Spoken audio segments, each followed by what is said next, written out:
Morning students, कल हम लोगों ने स्फेरिकल मिरर से रिलेटेड कुछ डिफिनीशंस देखी थी।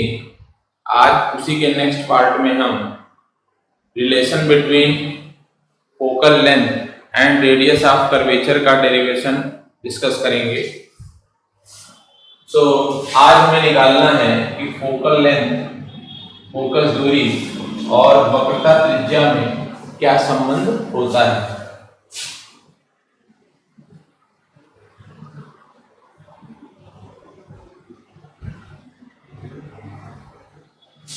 ये कोई कॉन्केव मिरर है जिसका ये सेंटर है और ये पोल है। मान लिया कि प्रिंसिपल एक्सिस के पैरेलल एक रे आ रही है जो डिफिनीशन के अनुसार आफ्टर रिफ्लेक्शन फोकस से होकर जाती है।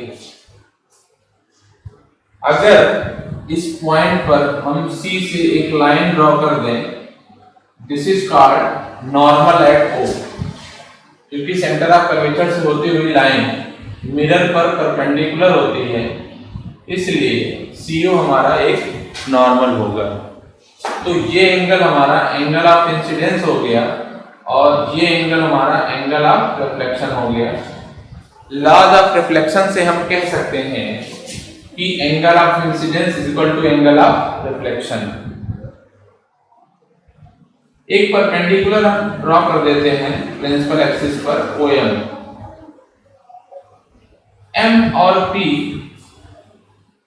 बहुत क्लोज, उनके बीच बहुत माइन्यूट डिस्टेंस है, इसलिए हम ऐसा मान सकते हैं कि M और P एक ही पॉइंट पर है। ये टोटल एंगल हमारा 2i होगा, तो अल्टरनेट एंगल से ये एंगल भी हमारा 2i होगा।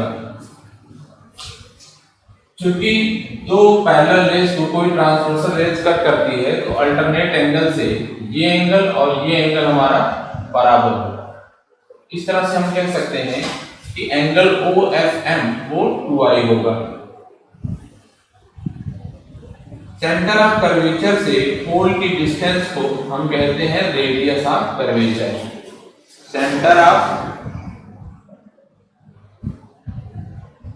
कर्वेचर से पोल के बीच की डिस्टेंस को हम कहते हैं रेडियस ऑफ कर्वेचर, और फोकस से पोल की डिस्टेंस को हम कहते हैं फोकल लेंथ, फोकस दूरी। इन्हीं दोनों के बीच हमें रिलेशन निकालना है। इन ट्रायंगल OCM, त्रिभुज OCM में ये एंगल भी हमारा I होगा अल्टरनेट एंगल से। ये पैरेलल लाइन है और ये ट्रांसवर्सल लाइन है, तो ये एंगल और ये एंगल सेम होगा। OCM में tan I is equal to perpendicular OM upon base CM।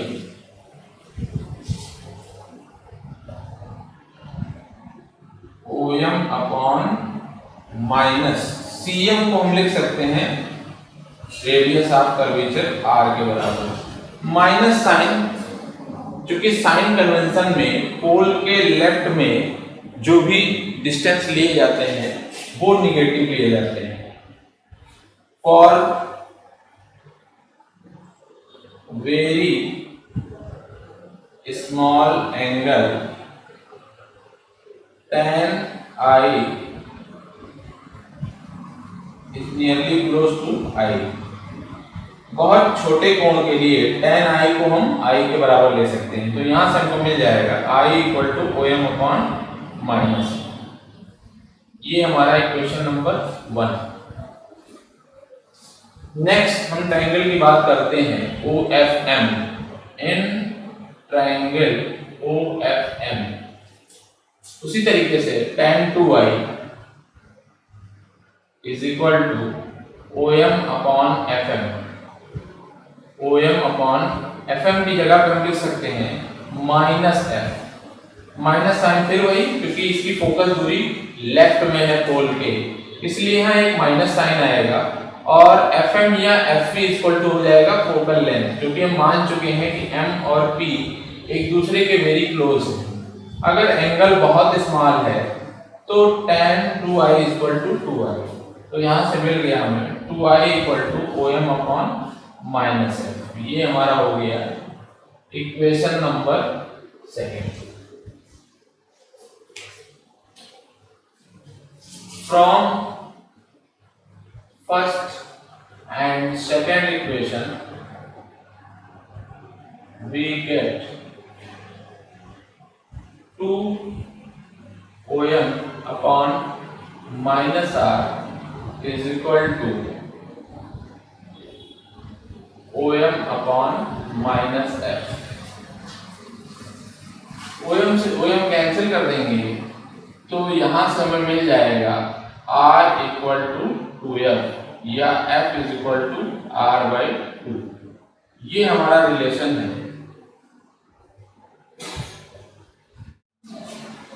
तो इस तरीके से हमने देखा कि रेडियस ऑफ कर्वेचर और फोकल लेंथ के बीच में ये रिलेशन आता है। Radius of curvature focal length का दूना होता है, या हम कह सकते हैं कि फोकल लेंथ जो है वो रेडियस ऑफ कर्वेचर का हाफ होता है। इस तरह से रेडियस ऑफ कर्वेचर और फोकल लेंथ के बीच में हमें ये रिलेशन मिलता है।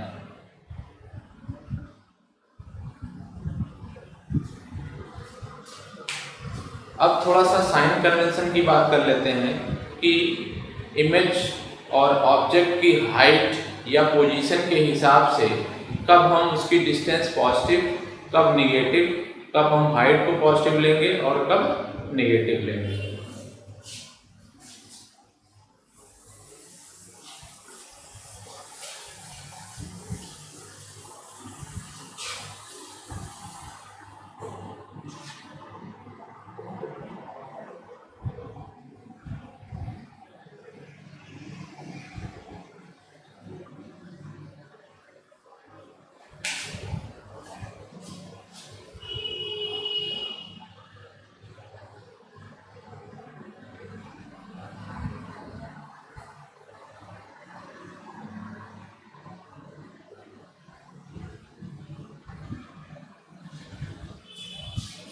फर्स्ट रूल है पोल के लेफ्ट में चली गई डिस्टेंस को हम नेगेटिव लेते हैं और पोल के राइट में चली गई डिस्टेंस को हम पॉजिटिव लेते हैं। जैसा कि हम मैथ में देखते हैं कोऑर्डिनेट सिस्टम में कि ओरिजिन के लेफ्ट में जो भी डिस्टेंस चली जाती है वो नेगेटिव ली जाती है और राइट में जो भी डिस्टेंस चली जाती है वो पॉजिटिव ली जाती है।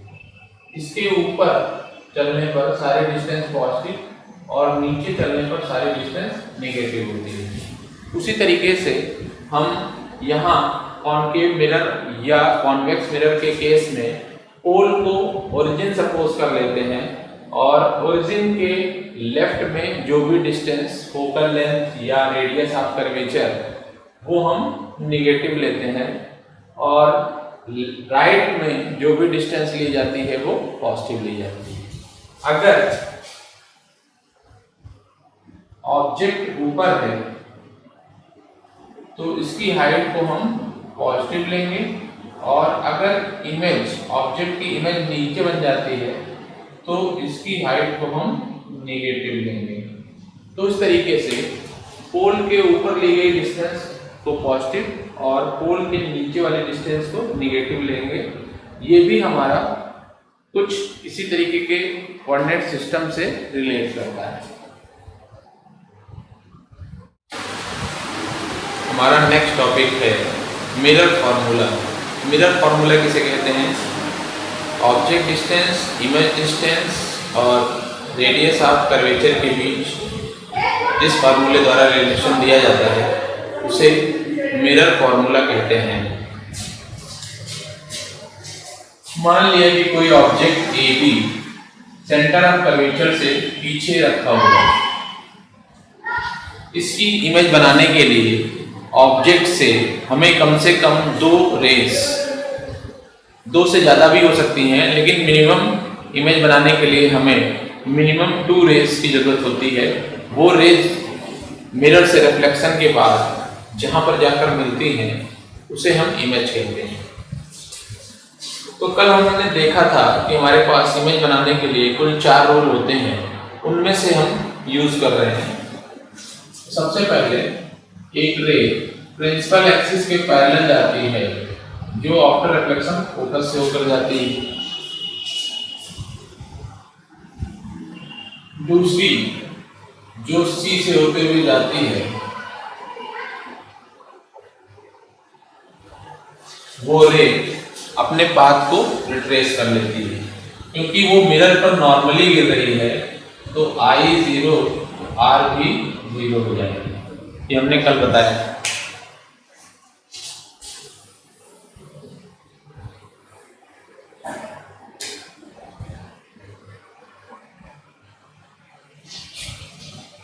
इसमें हमें रिलेट करने के लिए, वैसे तो हमारी इमेज यहां बन चुकी है, C और F के बीच में स्मॉल है, इन्वर्टेड है, लेकिन यहां पर रिलेट करने के लिए हमें एक रे की और जरूरत है।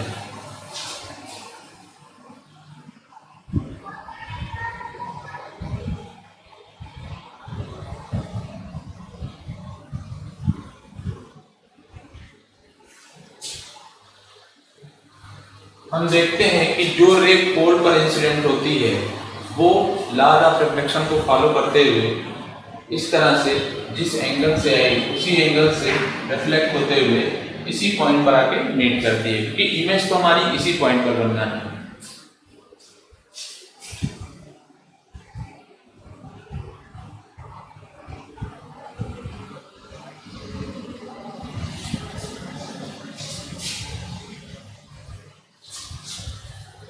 अब हम 2 ट्रायंगल की बात कर ले रहे हैं। An triangle A B C, triangle A B C and A dash B dash C, A dash B dash सी।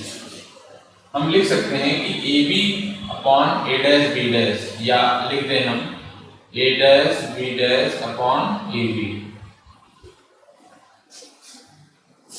ये दोनों ट्रायंगल हमारे सिमिलर हैं। क्यों सिमिलर है? ये एंगल हमारा अल्टरनेट एंगल, ये 90 डिग्री। तो किसी भी ट्रायंगल के अगर 2 एंगल सेम हो गए तो तीसरा एंगल अपने आप सेम हो जाएगा। तो सिमिलरिटी थ्योरम से ये दोनों ट्रायंगल हमारे सिमिलर होंगे, और सिमिलर ट्रायंगल के लिए हम लिख सकते हैं A dash B dash upon A B is equal to A dash C upon A C. ये हमारा हो गया इक्वेशन नंबर 1। तो इसी तरह से हम देखते हैं कि 2 ट्रायंगल और सिमिलर होंगे।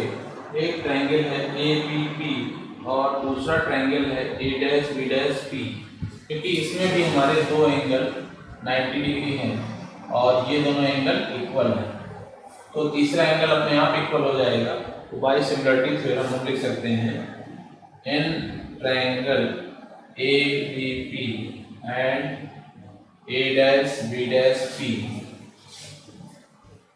ए dash B dash upon A B is equal to A dash B upon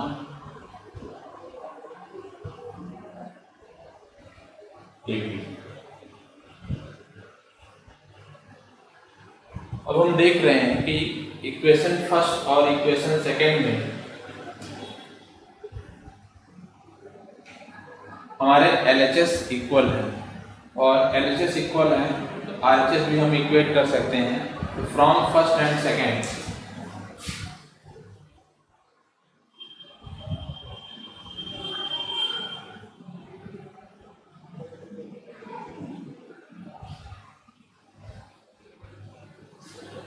अब इन चारों जो डिस्टेंस हैं उनको हमें u, v और r के टर्म में लिखना है।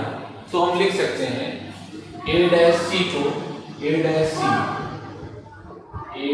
c को हम डायरेक्टली नहीं लिख सकते हैं। सबसे पहले इसे हम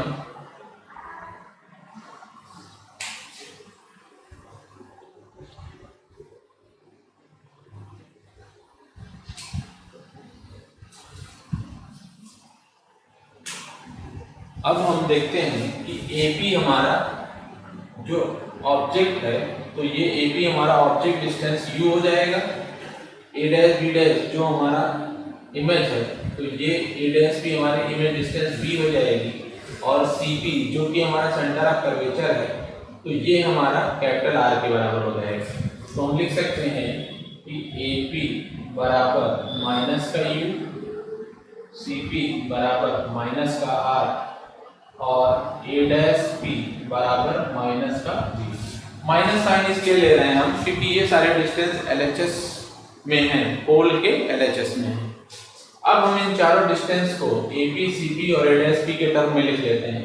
तो A डैश C को हम डायरेक्टली इन तीनों के टर्म में ना लेकर के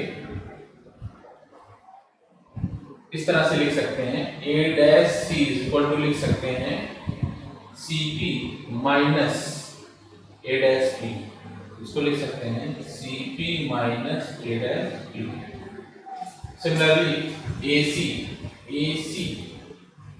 AC को हम लिख सकते हैं AP minus CP, AP minus CP, और A डैश B को तो हम डायरेक्टली लिख सकते हैं माइनस B के बराबर, और AB को हम लिख सकते हैं माइनस U के बराबर। ये हमारा माइनस है, कैंसिल हो गया।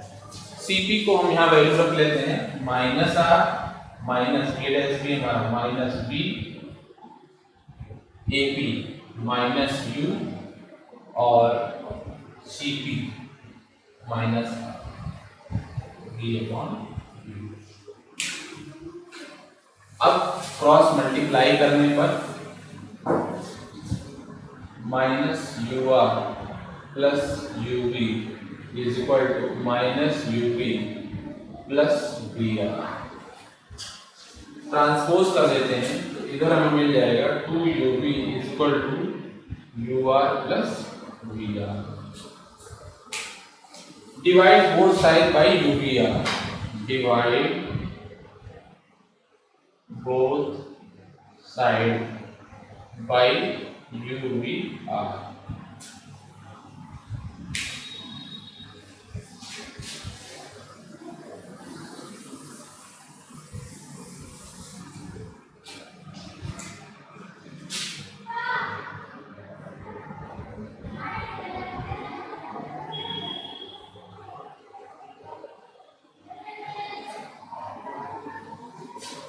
तो ऊपर नीचे कुछ कैंसिल हो जाएगा,